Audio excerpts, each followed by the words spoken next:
मंगल मूर्ति सद्गुरु मिलवें सर्वाधार। मंगलमय मंगल करण विनवो बारंबार। धन्य धन्य सद्गुरु सुखद आदरणीया माताओं तथा भक्तिमती बहनों, मुझे अज्ञ अकिंचन का आप जिन महानुभावों ने स्वागत और अभिनंदन किया है, उन सबों का मैं सादर अभिवंदन करता हूं और अनेकानेक धन्यवाद देता हूं।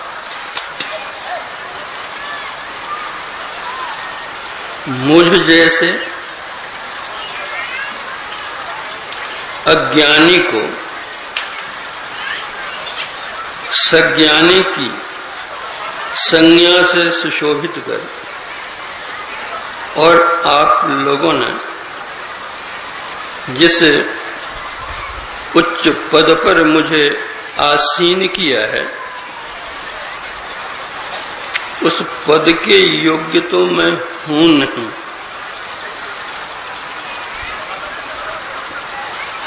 बात यह होती है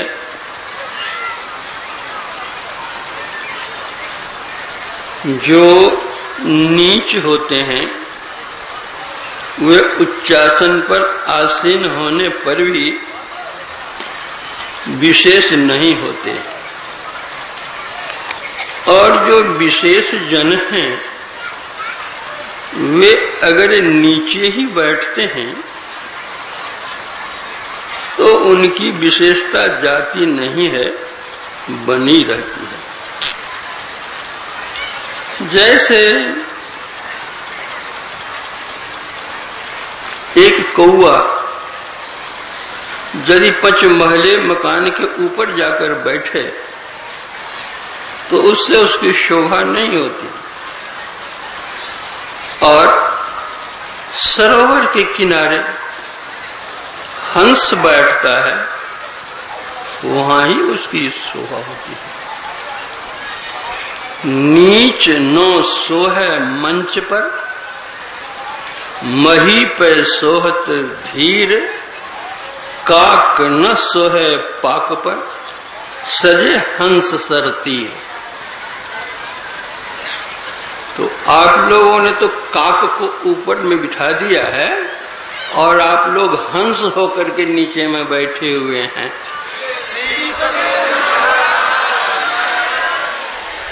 इसलिए आप लोगों को जितना ही धन्यवाद दिया जाए वह थोड़ा।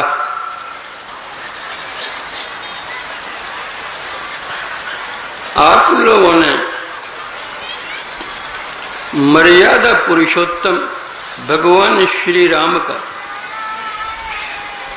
सदुपदेश जो कि उन्होंने अपनी प्रजा को दिया था, अभी मानस पाठ के द्वारा सुनाया गया। इस नर्तन की उपयोगिता क्या है?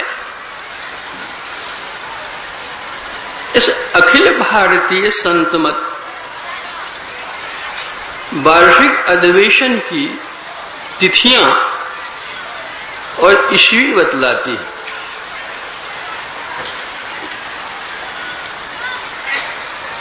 18, 19 और 20 मार्च 2005 ईस्वी। ये तिथियां ईस्वी किस ओर संकेतित कर रहे हैं? 18 1 के आगे 8 देने से होता है, 1 और 8 को जोड़ने से 9 हो जाता है। 19 एक के आगे 9 देने से होता है, 1 और 9 को जोड़ने से 10 हो जाता है। 20 2 के आगे 0 देने से होता है। ये तिथियां क्या कहती हैं? ये तिथियां बतलाती हैं कि जो तुम 9 द्वारों में हो, अपने को 10वें द्वार में ले जाओ।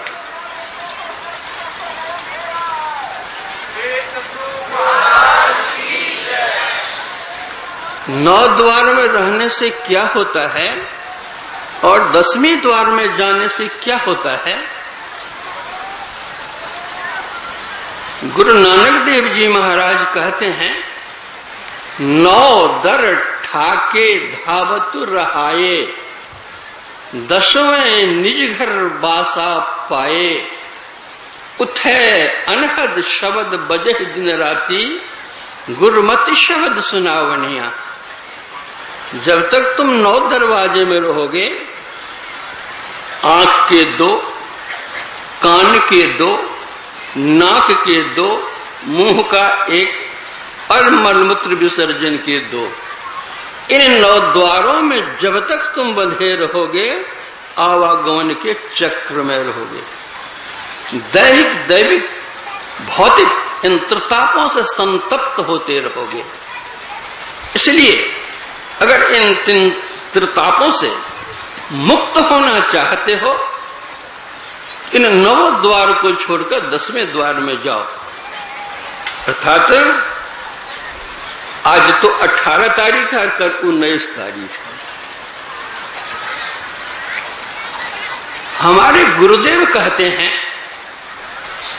तन 9 द्वार हो रामा, अति ही मलिन हो ठामा, त्याग चढ़ो 10म द्वारे, सुख पाओ रे भाई। जब तक इस तन के 9 द्वार में रहोगे, ये 9 द्वार क्या हैं? तन 9 द्वार हो रामा, अति ही मलिन हो ठामा। परमात्मा ने जो सृष्टि की है, उस ओर अपनी ज्ञान दृष्टि डालिए, पाइएगा।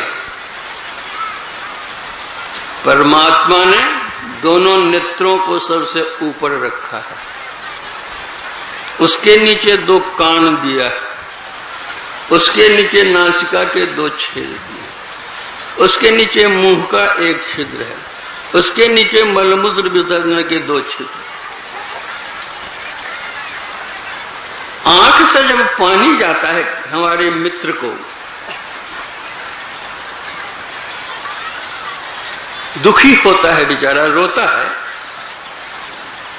तो हम अपनी जेब से रुमाल निकालकर उनकी आंखों को पोंछते हैं, समझाते हैं, ढाढ़स देते हैं कि भाई रो नहीं, दुख सब दिन रहता नहीं है, वो तो बादल है, हवा आएगी, छिन्न भिन्न हो जाएगी। उसी तरह दुख का बादल आया है, अब प्रभु की कृपा रूपी हवा चलेगी, वो दुख दूर हो जाएगी, दुख दूर हो जाएगा, इसलिए चिंता नहीं करो, समझाते हैं। लेकिन उसी मित्र, जिस मित्र की हम आंख पोंछते हैं रुमाल से, उस मित्र के कान से अगर गुज्जू निकले तो रुमाल से पोंछिएगा, नाक से नेटा निकले तो, मुंह से थूक निकले तो, और नीचे से 1 बूंद निकले तो, और उसके नीचे 1 ढेला निकले तो जैसे जैसे नीचे की ओर जाते हैं, वैसे वैसे अपवित्रता बढ़ती जाती है।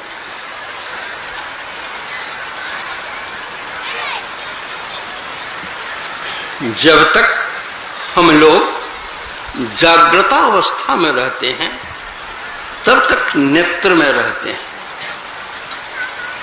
जब हम स्वप्नावस्था में जाते हैं तो कंठ में जाते हैं, और जब सुषुप्ति की अवस्था में जाते हैं तो हृदय में आते हैं। जब हम आंख में रहते हैं संसार का ज्ञान हमको है, कहाँ क्या हो रहा है, कैसे हो रहा है, सब हम देख रहे हैं। जब हम स्वप्नावस्था में जाते हैं, आंख से नीचे उतरकर कंठ में चले जाते हैं, उस समय संसार का ज्ञान नहीं रहता। संसार के ज्ञान की बात तो दूर जाने दीजिए।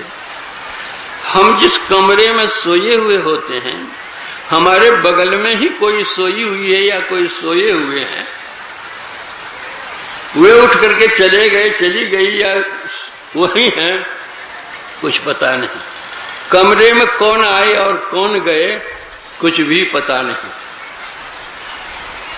किसने क्या सामान रखा या कौन सामान उठाकर ले गया, कुछ पता नहीं है। तो इस शरीर में है, लेकिन उस समय हम स्वप्न जगत में घूमते हैं, मानसिक जगत में। शरीर हमारा बिछावन पर पड़ा रहता है और हम कलकत्ते दिल्ली का सैर करते रहते हैं। वर्तमान हमारे सामने क्या हो रहा है, कुछ पता नहीं चलता।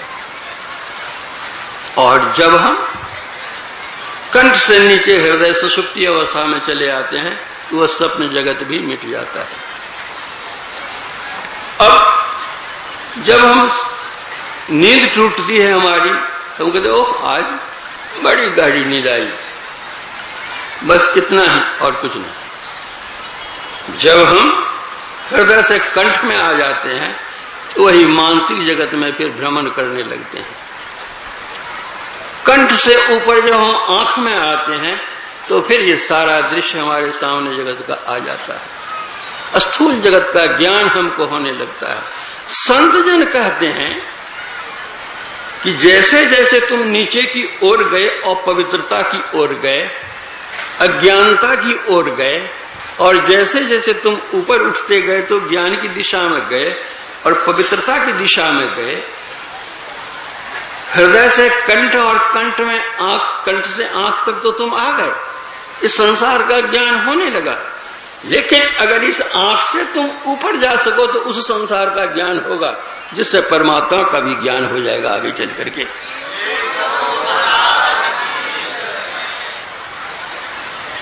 तो यह 18 और 19 तिथियां बतला रही हैं।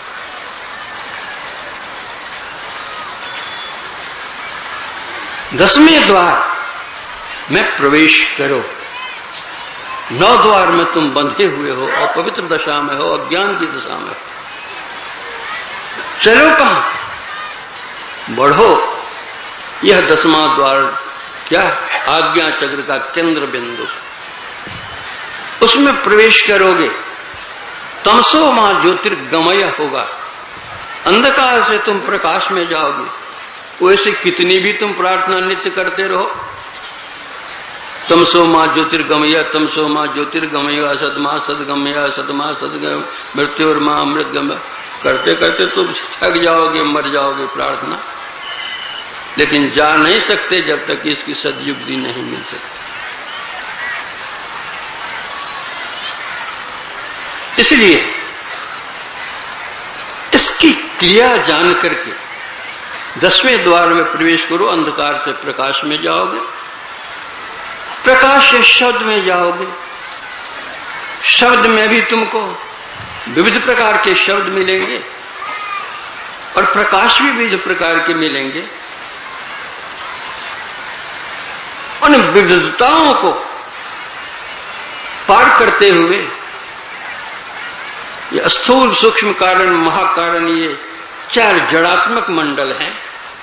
इन चारों जड़ात्मक मंडल को पार करके जो चेतना अवस्था है, कैवल्य मंडल है, उसमें जाओगे, जड़ मंडल छूट जाएगा, पूर्ण ज्ञान हो जाएगा कि यह मैं हूं।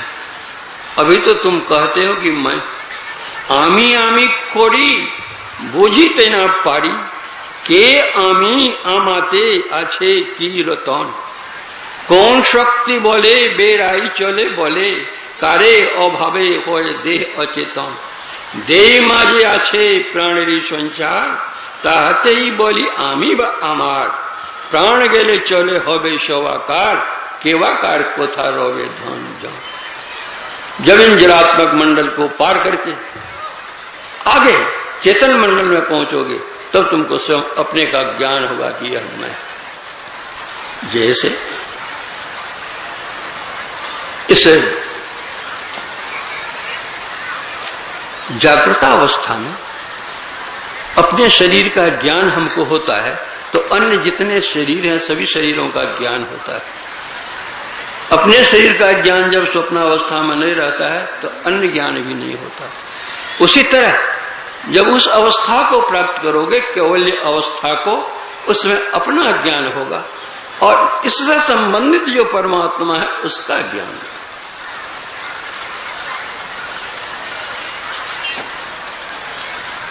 तब समझ में आएगा कि यह मैं हूं और वह परमात्मा है। 20 तारीख बतलाती है कि दो है अर्थात वहां द्वैत भाव रहेगा। मैं हूं और वो परमात्मा।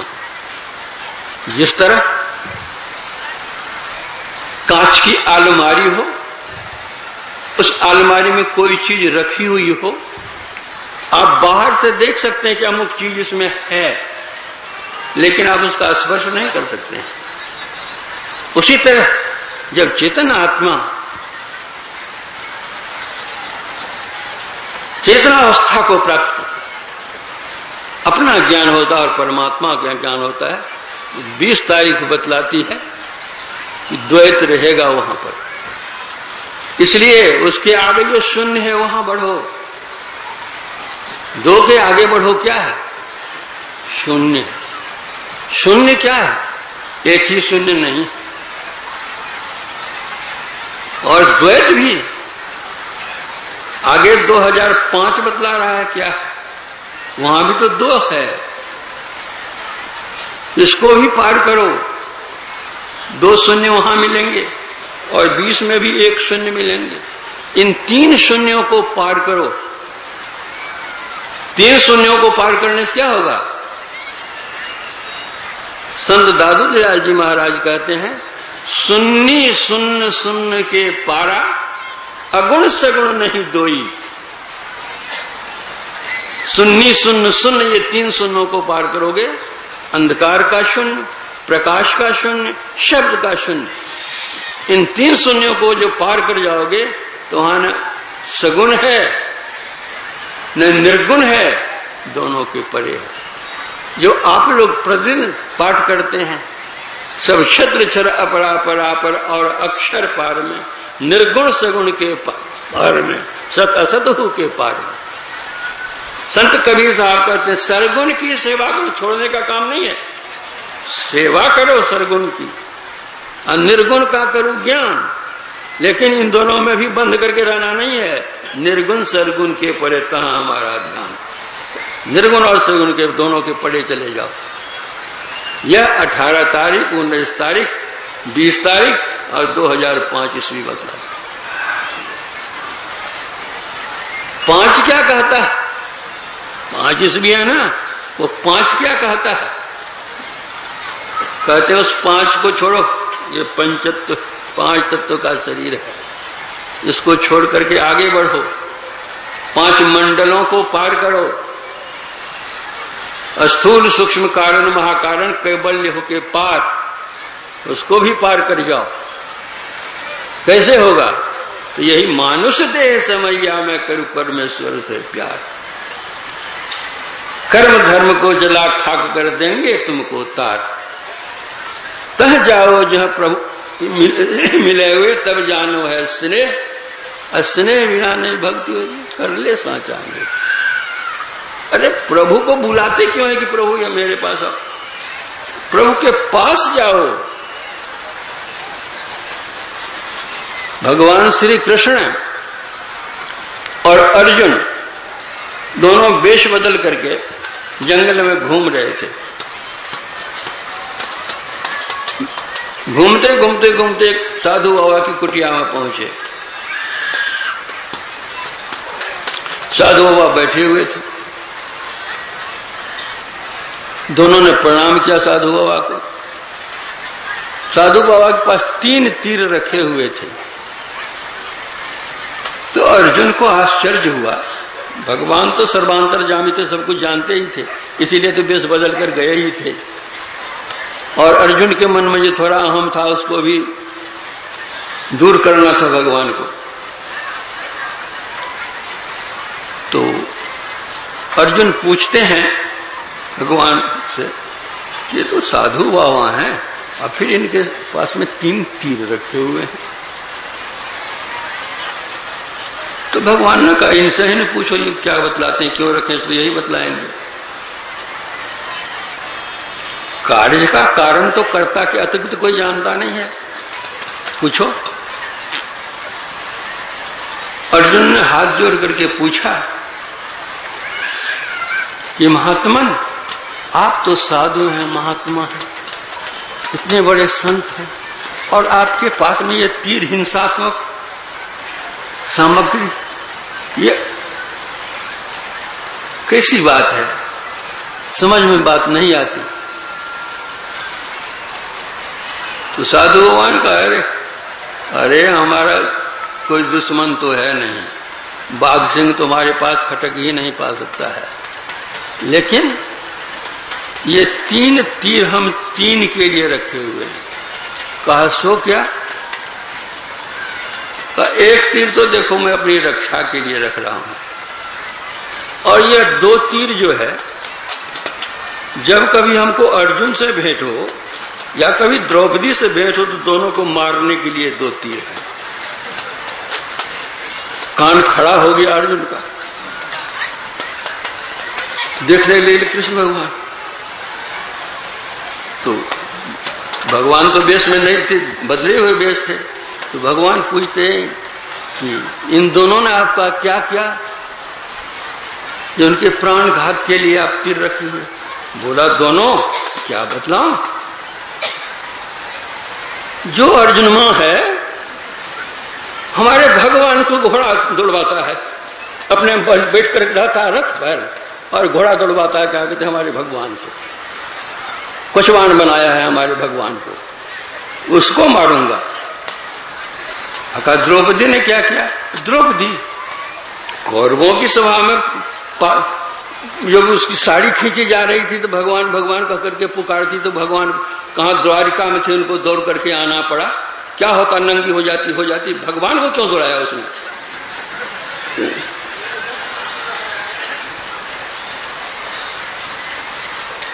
भगवान कृष्ण ने संकेत किया, अर्जुन को क्या देखते हो, जल्दी भागो, कहीं मालूम हो जाए कि यही अर्जुन है, तो ये मानेगा नहीं बाबा जी। दोनों चलते बोले, अरे भाई भगवान को बुलाओ, क्यों? भगवान के पास जाओ, जो हमारे आदरणीय हैं, पूज्य हैं, उनके पास हम क्यों नहीं जाएं? परम प्रभु परमात्मा से बढ़ करके और पूज्य हो ही कौन सकते हैं? उनके पास हम जाएंगे तो बुलावेंगे क्यों? जिनको हम बुलाएंगे उनके जो दर्शन होंगे तो सगुण साकार के दर्शन होंगे। भगवान कृष्ण अर्जुन के साथी थे, अर्जुन के साथ कृष्ण भगवान थे, लेकिन मोह दूर नहीं हुआ। भगवान कृष्ण ने 18 अध्याय उपदेश दिया उनको मोह दूर करने के लिए। तो सगुण साकार से मोह दूर नहीं होता है, और जब तक मोह दूर नहीं होता है तो गोसाई कहते मोह सकल व्याधिन कर मूला, कहते पुण्य उपजे बहुशूला। यह मोह, अज्ञानता सब कुछ करा देती है। शोक मोह भय हर्ष दिवस निशि, देश काल तह नाही, तुलसीदास यही दशाहीन, संशय निर्मूल न जाए। जब तक सगुण को पार करके निर्गुण में नहीं जाओ, और इस निर्गुण को भी पार करके जब तक ऊपर नहीं चले जाओ, तब तक तो यह रहेगा और होता रहेगा। इसलिए इसको पार करो, यही 5 ईस्वी बतलाती है, 5 को पार करो। हमारे गुरुदेव कहते हैं मनुष्य शरीर की यही उपादेयता है, यही मानुष देह समैया में करो परमेश्वर से प्यार। अरे घोड़ा से प्यार, गधा से प्यार, कितने आदमी कुत्ता से प्यार करते हैं, गाय को पालते हैं, बेटा को पालते हैं, बेटी को पालते हैं, पत्नी को पालते हैं, पति को पालते हैं। इस प्रेम तो सबसे है ही है। ये तो जब मनुष्य शरीर छूट जाएगा, घोड़ा गधा होंगे, तभी पत्नी मिल जाएगी और बच्चा भी मिल जाएगा। लेकिन भगवत भजन जो है वह जब कभी भी होगा तो मनुष्य शरीर में ही होगा। यह अनमोल मनुष्य शरीर आया हुआ है, अति दुर्लभ है तन मानुष को। भगवान राम ने कहा सुर दुर्लभ, देवताओं को भी जो दुर्लभ है शरीर वह हमको सुलभ। अति दुर्लभ है तन मानुष को, यह पारस ज्ञान विचारिए जी। गुरु मंत्र दियो जो दया कर कहते, श्वास में श्वास उचारिए जी। प्रभु प्रीति की ज्वाल प्रज्वाल करो और पाप के बीज को जारिए जी। दुख भंजन नाम निरंजन का कबहू मत बोलू सा।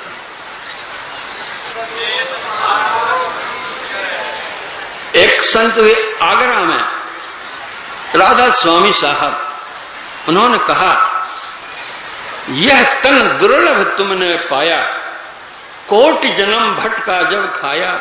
अब या को बिरथा मत खो, चेतो छिन छिन भक्ति कमाओ। भक्ति करो तो गुरु की करना, मार्ग शब्द गुरु से लेना। शब्द मार्गी गुरु न होवे तो झूठी गुरुआई लेवे।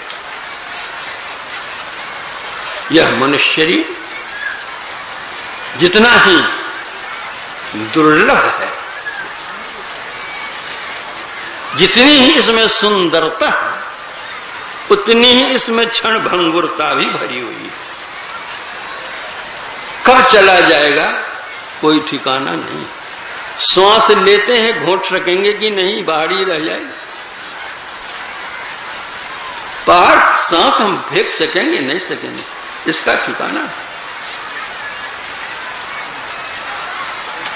एक बहुत बड़े अच्छे डॉक्टर भागलपुर में थे, बहुत सज्जन, बहुत परोपकारी, गरीब के तो मसीहाई थे, दीक्षित नहीं थे, लेकिन गुरु महाराज में अटूट श्रद्धा उनकी थी। और ऐसी श्रद्धा थी कि उनके पुत्र का विवाह हुआ शाह आलमनगर राजा की पुत्री के साथ। जब पुत्र वधू घर आई तो पुत्र और पुत्र वधू दोनों को लेकर गुरु महाराज के दर्शन कराने के लिए आए। और गुरु महाराज के लिए रेशम की धोती, रेशम की गंजी, रेशम का कुर्ता, रेशम की चादर, कुछ और भी चीज उसके ऊपर, एक धेनु गाय सुंदर, सब कुछ गुरु महाराज को समर्पित किया। गुरु महाराज बोले कि राम बदन बाबू, अरे आप में तो बड़े बड़े अच्छे गुण हैं, लेकिन थोड़ी सी जो कसर है आप में, वह अगर ससर जाए तो आप बहुत अच्छे हो जाएंगे। कसर यही थी, कुछ खाते थे और पीते थे। आज के युग में जो चला है खूब बढ़िया से मालूम पड़ता, उससे बढ़िया ने खाना है, न उससे बढ़िया पीना है। मांस मछली अंडा शराब। तो श्रद्धा भक्ति तो गुरु महाराज में थी ही, बोलने में भी कुशल थे। गुरु महाराज यह भी कह दिए कि रामबदन बाबू, आपने जो सब चीजें मुझे दी हैं, लोग तो डॉक्टर को ये सब चीज देते हैं और आप उल्टे मुझे देते हैं। तो बोलने में बड़े कुशल थे, वाक कुशल। तो ये कहते हैं हुजूर, आप ही तो उल्टी राह बतलाते हैं। लोग कहते हैं संसार में चलो, आप कहते हैं संसार से ऊपर भगवान की ओर चलो। आप जो मुझे कहते हैं मुझे मालूम है, मैं भी चाहता हूं इसको जल्दी छोड़ दूं, लेकिन हमको 5 साल की बाबा अवधि दीजिए, 5 साल में मैं निश्चित छोड़ दूंगा। गुरु महाराज बोले कि अब 5 साल कहते, पांव पलक का तो ठिकान नहीं है और 5 साल की बात कहते हैं। वे बेचारे बीमार हो गए, बीमार होकर के पटना गए, पटना खुर्जी अस्पताल में भर्ती हुए और वहीं उनका राम नाम सत्य हुआ।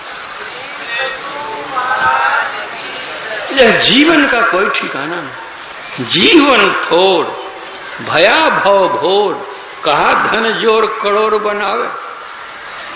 जीव दया कर साधु की संगति पय हो, जासन कर्म छिपावत हो, सो तो देखत है घट में घर छाए। गहोधर सरणी ने तो आवत काल कमान चढ़ाए। भगवान क्या कहते हैं? राम नर्तन की उपादेयता बताए हुए कहते हैं, यद्यप